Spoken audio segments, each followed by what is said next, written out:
আসসালামু আলাইকুম। কেমন আছো তোমরা? আশা করি অনেক ভালো আছো। আমিও ভালো আছি। বিদ্যা ভান্ডার অনলাইন স্কুলের পক্ষ থেকে শুভেচ্ছা এবং স্বাগতম। আমরা এইচএসসি আইসিটি আজকে আমরা তৃতীয় ক্লাস করব। দেখো গতদিন আমরা গত দুই ক্লাসে সংখ্যা পদ্ধতি সম্পর্কে জানছি এবং দশমিক হতে সকল সংখ্যার রূপান্তর শিখছি। আজকে যে কোনো সংখ্যা পদ্ধতি হতে দশমিক সংখ্যায় আমরা রূপান্তর শিখব। তাহলে সেই ক্ষেত্রে এই রূপান্তর শিখতে হলে আমাদের একটা সূত্র জানা দরকার। সেটা হচ্ছে কি সংখ্যা ইনটু বেস, সংখ্যা ইনটু বেস, সংখ্যা ইনটু বেস। এভাবে পর্যায়ক্রমিক এই পাশ থেকে দেখো 0 1 2 এখান থেকে পর্যায়ক্রমিক ভাবে ডান দিক থেকে বামের দিকে অগ্রসর হবে। তাহলে সেই ক্ষেত্রে আমরা ছোটকালে শিখেছি যে সংখ্যা পদ্ধতির ক্রম হচ্ছে কি বাম থেকে ডানের দিকে। কিন্তু আমাদের আজকে জানতে হবে যে এই যে কোনো সংখ্যা পদ্ধতিতে দশমিকে রূপান্তর করতে হলে সংখ্যার ক্রমটা আমাদের এই ডান পাশ থেকে বাম পাশের দিকে যাবে, এইভাবে পর্যায়ক্রমিক ভাবে বৃদ্ধি পাবে। তাহলে সেই ক্ষেত্রে আমরা মূল ক্লাসে চলে যাই। দেখো আমি একটা সংখ্যা লিখছি যার বেজ আছে 2। তাহলে এটা হচ্ছে বাইনারিতে সংখ্যাতে আছে। তাহলে এখান থেকে আমাদের কিসে রূপান্তর করতে হবে? দশমিকে রূপান্তর করতে হবে।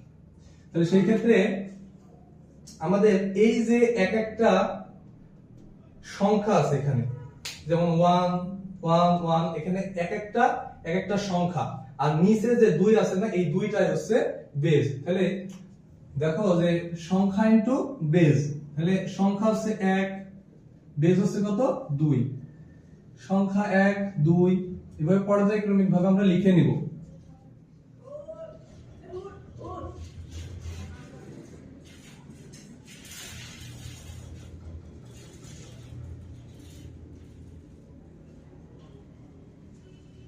তাহলে আমাদের সংখ্যা ইনটু বেজ লেখা শেষ।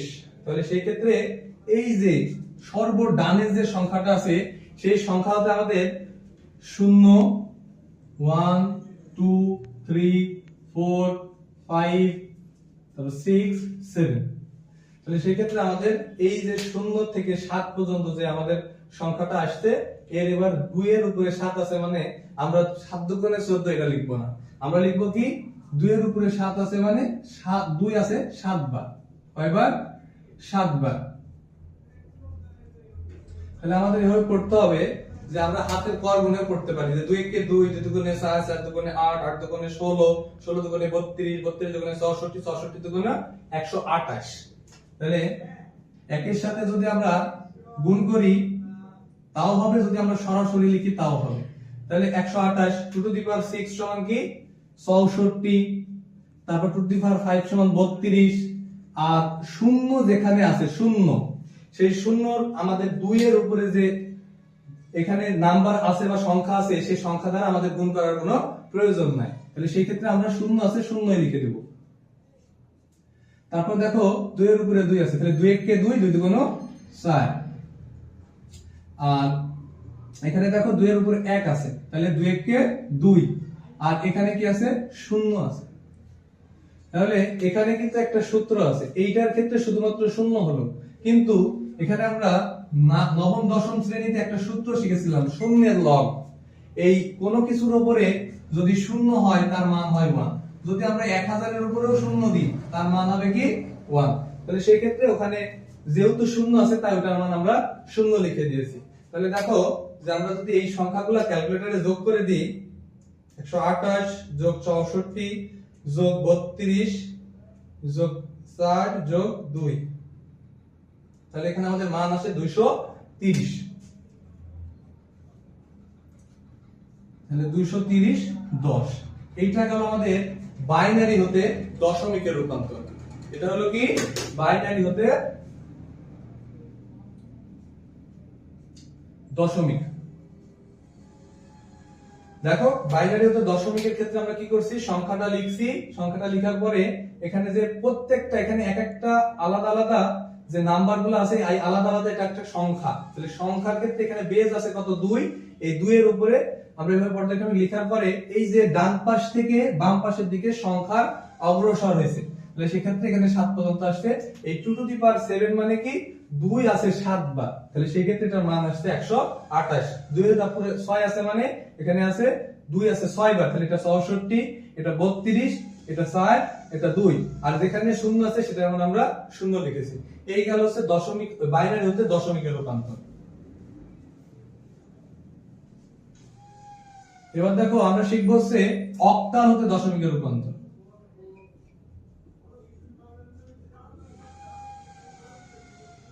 তাহলে যে কোনো একটা অক্টাল লিখতে হবে আমাদের। তাহলে অক্টালে আমরা কি জানি, 0 থেকে 7 পর্যন্ত আছে, আমাদের লিমিটেড আছে 0 থেকে 7 পর্যন্ত। তাহলে আমরা লিখবো 235, এখানে 8, এটার ক্ষেত্রে আমাদের দশমিকে রূপান্তর করতে হবে। তাহলে সেই ক্ষেত্রে ওই একই জিনিস, তাহলে এখানে যেগুলো আছে এক একটা সংখ্যা, আর আমাদের নিচে আছে কত, বেস, তাহলে এই বেস দিয়ে গুণ করতে হবে। তাহলে 2 * 8 প্লাস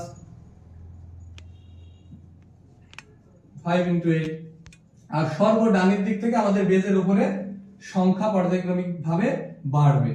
তাহলে দেখো 8 এর উপর 2 আছে মানে কি, 28 এ 64, তাহলে 64 দুগুণে 128, আর এখানে 8 এর উপরে 1 আছে মানে 8 একবারই আছে, তাহলে 3 আসে 24, আর এখানে দেখো যে কোন কিছুর উপরে শূন্য থাকা মানে তার মান হচ্ছে 1, সেটা কি শূন্যের লগ সূত্র থেকে আমরা নবম দশম শ্রেণীতে শিখে আসছি। তাহলে সেই ক্ষেত্রে তাহলে 5 * 1 = 5, তাহলে এইটার মান আমরা যোগ করে বসাই দিব, 128 + 24 + 5, তাহলে আমাদের মান আছে 157। তাহলে এইটা গেল আমাদের অক্টাল হতে দশমিকের রূপান্তর। আরেকটা পদ্ধতি আছে, সেটা হচ্ছে কি হেক্সাডেসিমাল হতে, হেক্সাডেসিমাল হতে দশমিক। তাহলে হেক্সাডেসিমাল একটা সংখ্যা আমরা লিখবো, যে হেক্সাডেসিমাল সংখ্যা লিখি যে আব্বা, এটাও তো একটা হেক্সাডেসিমাল সংখ্যা, তাহলে এইটার থেকে আমরা দশমিকে রূপান্তর করব, আব্বা সংখ্যাটিকে আমরা দশমিকে রূপান্তর করব। তাহলে এই যে a আছে, b আছে, তাহলে এইটা এই এক একটা কি আলাদা আলাদা সংখ্যা, তাহলে এই ক্ষেত্রেও আমাদের এই একই সূত্র প্রয়োজন হবে। তাহলে সেই ক্ষেত্রে আমরা লিখব সংখ্যা ইনটু বেস,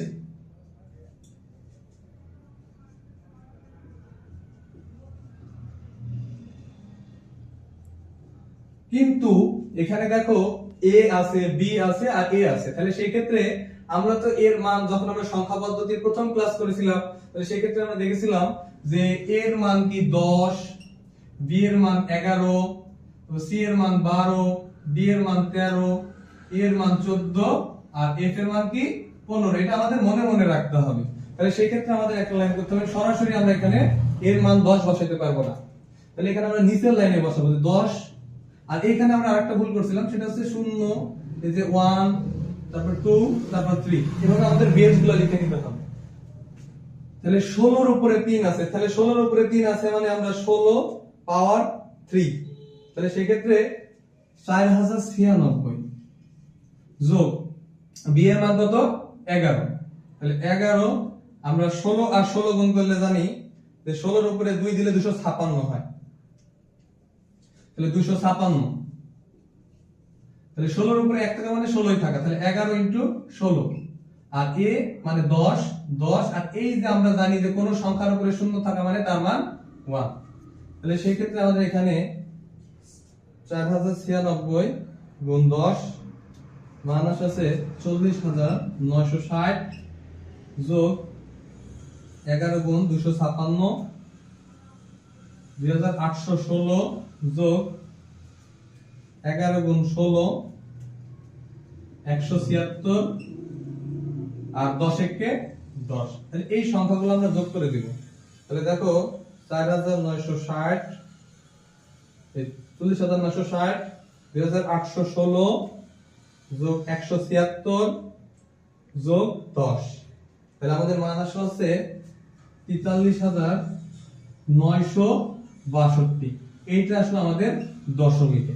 তাহলে এই যে আমরা দেখলাম যে প্রথমত শিখলাম হচ্ছে কি বাইনারি থেকে দশমিক, অক্টাল থেকে দশমিক, হেক্সাডেসিমাল থেকে দশমিক। শুধুমাত্র আমরা একটা সূত্রের উপর ভিত্তি করে আমরা কিন্তু সংখ্যাটা অঙ্কগুলো শিখলাম। সেটা সূত্রটা কি, সংখ্যা ইনটু বেস, সংখ্যা ইনটু বেজ, সংখ্যা ইনটু বেজ। তাহলে সেই ক্ষেত্রে এই বেজের যে আমাদের উপরের যে সংখ্যাটা আছে এই সংখ্যাটা কি ডানের দিক থেকে বামের দিকে অগ্রসর হতে হবে, ডানের দিক থেকে বামের দিকে অগ্রসর হতে হবে। তাহলে ডানের দিক থেকে বামের দিকে অগ্রসর হলে এই পাশ থেকে আমাদের সংখ্যা বাড়বে। তাহলে সেই ক্ষেত্রে আমরা কি অক্টাল হতে দশমিক, হেক্সাডেসিমাল হতে দশমিক এবং বাইনারি হতে দশমিকের যে অঙ্কগুলো আছে এই অঙ্কগুলো আমরা সম্পূর্ণ করতে পারবো।